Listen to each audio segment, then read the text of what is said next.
Welcome back to the next episode of Inside of Her C-Suite. I'm Timothy Maurice, and I'm really thrilled to continue this series around the business of women in entertainment series.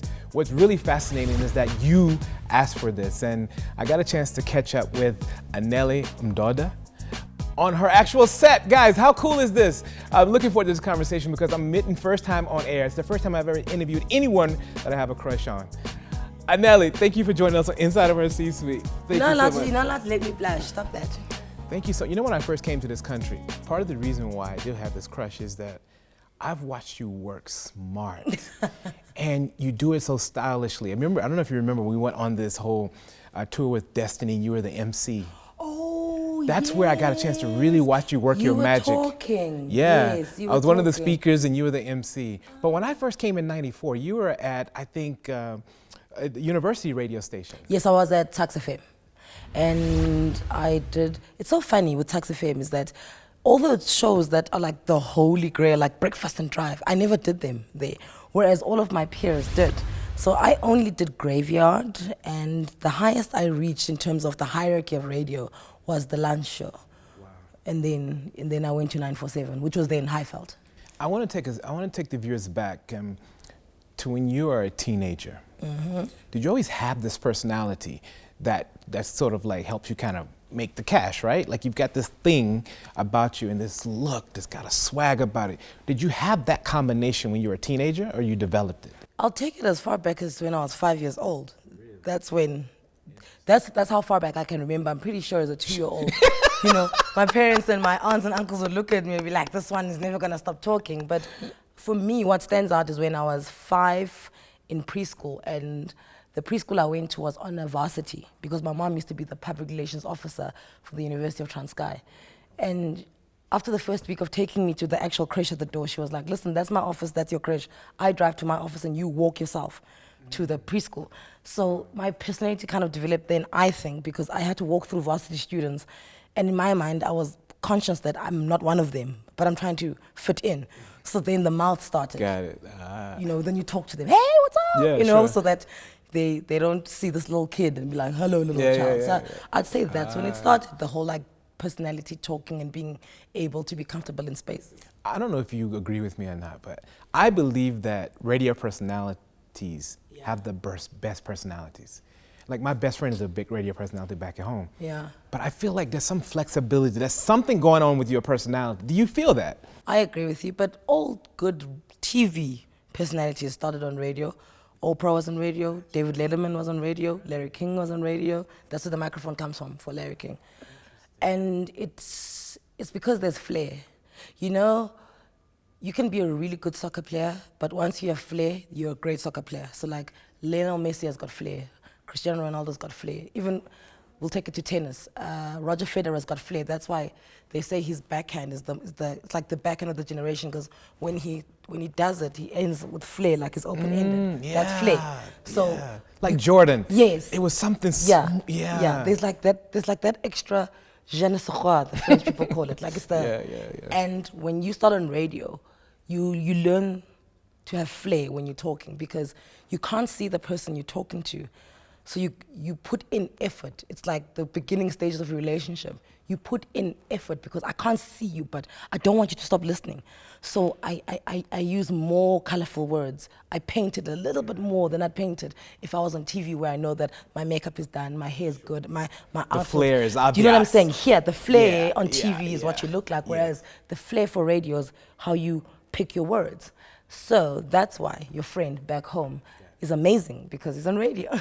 When did you know you could make it? Okay, it was at 947 when I'd watched Jeremy Mansfield, because he was the breakfast jock at 947 back then.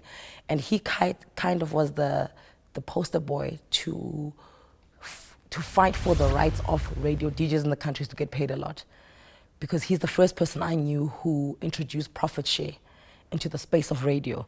Because if people are tuning in to listen to me, therefore advertisers are buying space on my show, a salary is not enough. Because if I leave with all of that billboard that I've built for you. So that's what Jeremy introduced. So then you'd get paid, and then then you'd sit back and talk with your managers and say, listen, this year my show made 100 million. let's talk percentages. How much of that are you willing to give me so that next year we can both push for it to be 150 or 200 or a billion? You see what I'm saying? So as a young jock, and Jeremy literally took me under his wing, I'd watched that about him, and that's when I knew, oh, okay, fine. So there's the room for it. And in terms of starting to make that money when it came in, I'd say it's when I went to 5FM, because then I got the national profile. But did you know then you would be a morning jock? Yes, I did. You did? Yes, I did. Like, but how? What was it? What was it in you? Was it just a sheer level of focus? A sense of, what was it? It was the love of radio, because I loved it so much, and I liked to entertain people so much that I knew that my love for it would push it that far. I wouldn't stop until I reached there. And also because I watched Jeremy Mansfield and then later Gareth Cliff I like people who can be good at what they do, but they also want other people to be good at what they do. So it's a case of, I'm the breakfast jock, but the entire station has to be good. Otherwise, I don't make as much money as I could have. So I'm gonna make you good. I'm gonna show you how it is to be good, then I'm gonna make sure you're good. And that's what they were both like for me. So I was also like, oh my word, I want that life where I know that I'm running a team, and it's not just me that has to be entertaining, it's everyone around me, but most importantly, the entire lineup. Sure. So I always knew. Let's talk about the business of, I don't want to say your brand, but your ability to influence the market. Mm-hmm. So the people you place around you, I've noticed in your friendship network, you've got these quality people around. How do you find the level of quality to put around you to make sure that you can do your thing? I think part of being a broadcaster like me is that you have very good intuition.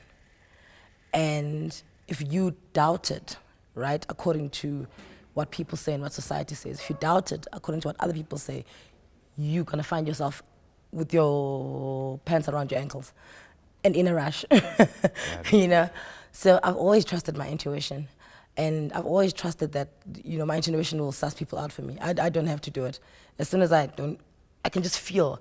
And with my friends that it's we clicked long ago.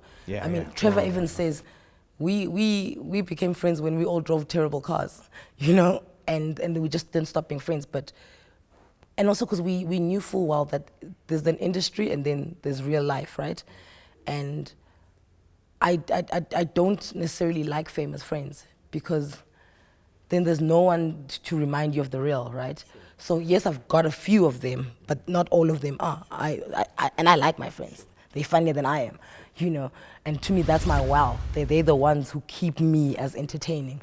So it wasn't like a conscious thing. It's just we're all kids that grew up with a dream, and what connects us more, funny enough, is not necessarily our entertainment side, but our work ethic. It's, in our WhatsApp group, if you don't do something, like sentences like this fly, like, we just don't do that here, Like, if you were supposed to do something and you're not, it's not done yet, or you're slacking, or it's 60%, things like, we just don't do that here. You never want to be the one on the receiving end of we just don't do that here live. It's like a healthy pressure. But at the same time, the praise is not that much. It's like, oh, I did this. Everyone's like, oh. Looking at sort of before you had your child and you had your habit, what's changed with you? I used to think I work hard. I have not even started to work hard. I really used to be, I'm like, oh my word, I work so hard, my hours. And also because there's a point in your life when you're still a kid. Well, I'm not saying I'm not a kid, but I'm just saying there's a point in your life where you glamorize hard work, right? Because, I work so hard, like, busy. I'm so busy. And I used to think I do, and when my child came, it just kicked in another, like when you're driving a car and you're driving it, and then you go super, and then you go turbo. Like that's it. When you have a child, you go into turbo mode, because I think at the back of my mind is that I know that anything can happen, right? So I just want to leave whoever it is that's gonna take care of my child, if I'm not around, just enough for them that they don't feel the burden of him, and because once people start feeling the burden of you, then the love disappears. Wow. So if I can leave whoever is gonna take care of my child in the event that I'm not here, with just enough to take care of them, that he is never a burden, that's good, because then it means that he'll always receive the love. Before we go, I want to know, because you're beautiful, not just like one of the people inside. No, you've got, physically, internally, mind, beautiful mind, all this stuff. For a young person struggling with confidence, how can they find that level of beauty? I think the first place you find confidence is in not having to explain why you have confidence, right? Because you must always look for the underhanded things that people say to you.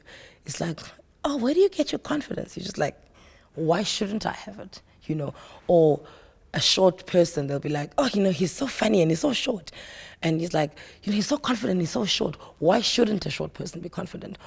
Who are these people that are allowed to be confident? Can we please meet them? So that we can know that, okay, fine, they're the ones who are allowed to be naturally confident, and the rest of us must wake up and work at it, And for me, I grew up in a household where you do not speak to people because they're adults. You speak to them with respect, yes, but just because they're adults doesn't mean they're right. Yes, you can challenge them, but how we will raise you is how to do it properly. But everyone is fair game.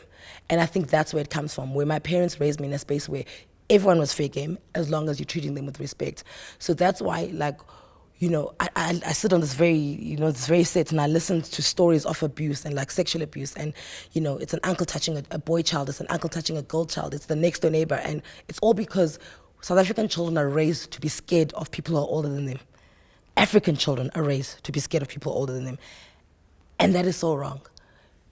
Respect is I say fully respect everyone you come across, be it a beggar, a helper, which is why I have a great relationship with my helper, your dad, your mom, your teacher. But there's no ways that just because you've lived on the earth longer, now all of a sudden you're entitled to do as you please with me.